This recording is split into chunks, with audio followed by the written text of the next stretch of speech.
Right, well, my next guest is a man who needs absolutely no introduction to you. He'll be joining me here every single Monday night. I'm excited about this. I'm sure you are too. But better than that, he's back with his new show here on Sky every night, Monday to Thursday at 8 o'clock. Now, he's rested. He's had a good sleep. So you better watch out. The wonderful Alan Jones joins me now from Sydney. Well, don't you look well? Thank you, thank you. Don't you look well? No shortage of big issues. We've got to assure people in the new Alan Jones show, Peter will still be with us on Tuesday night, so never fear any of that. Look, lovely to be back, Peter, and Peter, you do wonderful things, so it's a privilege to be on your show. Oh, don't be like that. I'm delighted that you're with us every Monday. Now, I want your take on the mess, the calamity that is Victoria. I say it couldn't happen in any other state because this is a state that has such a poor leadership, ministry and premier, highly political in Daniel Andrews. And then it's got the calamity of, I think, the collapse of a lot of its state bureaucracy structures. The police didn't want to have a bar of the quarantine. Daniel Andrews wouldn't let the army come in. How do you look at the read in Victoria tonight? Well, Peter, I have real concerns, and I'll be saying this later tonight, about this whole coronavirus thing. It seems to me that we have been afflicted from day one by a dreadful sense of alarmism.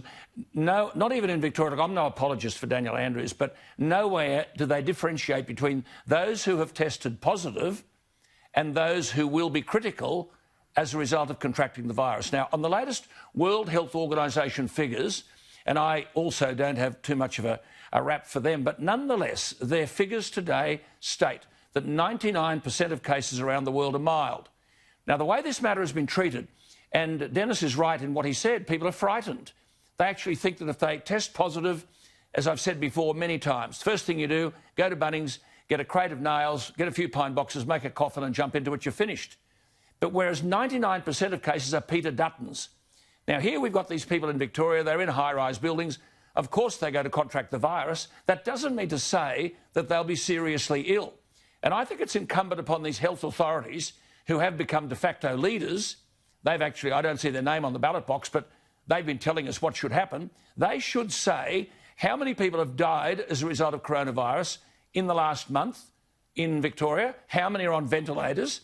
I think the figures are 1 and 1.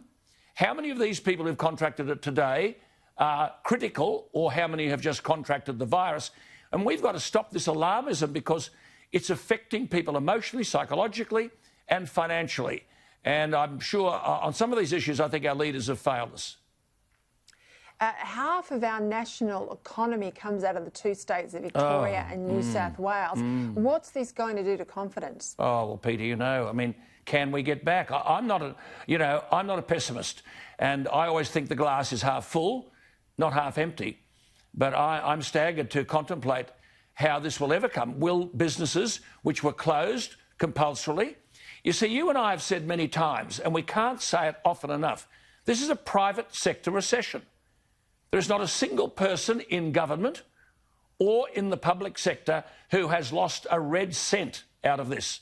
The people who've suffered are in the private sector. Now, I don't know. The people I speak to, there are many businesses who won't open again. Come September, we're looking at a calamity. And I think the government understand this because that is why they are now saying, listen, open the economy, for God's sake, let's get people back and going. And the public are tired of being lectured to. And this was a factor in Eden-Monaro. Now, there are people in Eden-Monaro, swathes of them, who had no association or identification with coronavirus. All they know is they firstly had drought, then they had bushfire, then they had flood. Now they're sleeping in tents in the cold, on borrowed clothes, with borrowed money, and feeling this no one cares and no one wants to know about them. So when that happens, as you know, they attack the government. And I think those figures, again, I don't quite agree with Dennis. I mean, they told us before the election that the Kelly vote, Dr Kelly Labor vote, was worth 3%. Now, if that's the case, you'd have to say the Liberals are going to win this thing, 3%. And yet you've got places like Merimbula where there was not a single vote to the Liberal Party in any booth in Merimbula. And I just think you raised this before, obliquely. The National Party, you know this area, Peter, these are farmers and graziers and whatever. The National Party vote, and I've written about this in tomorrow's Telegraph, I mean, you've got to start seriously asking whether the Federal National Party are not going to cost Scott Morrison government, because Morrison's worked his backside off over this coronavirus thing. We may not agree with putting the economy into a coma and so on, but McCormack's invisible. This fellow makes no contribution to the issue of winning votes at all.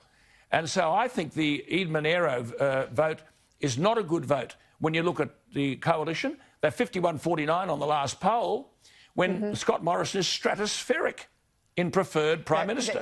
Look, you're absolutely right to pick that up. There's a big disconnect between the preferred Prime Minister stakes and the overall 2PP, and we saw a little bit of that angst with the National Party and the brand of the National Party on Saturday night.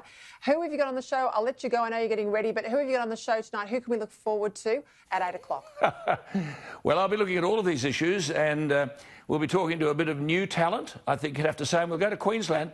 I'll talk to Kevin Newman in Queensland, and we'll have a bit of a retrospective there, because most people don't know too much about his family, and his mum and dad were very distinguished politicians, and we'll celebrate with Queensland as the Story Bridge. That's a story in itself. So that's all coming up at 8 o'clock, and we're going to see you tomorrow night at Absolutely. 8 o'clock. Wouldn't want to miss it. OK, Peter, thank you so much.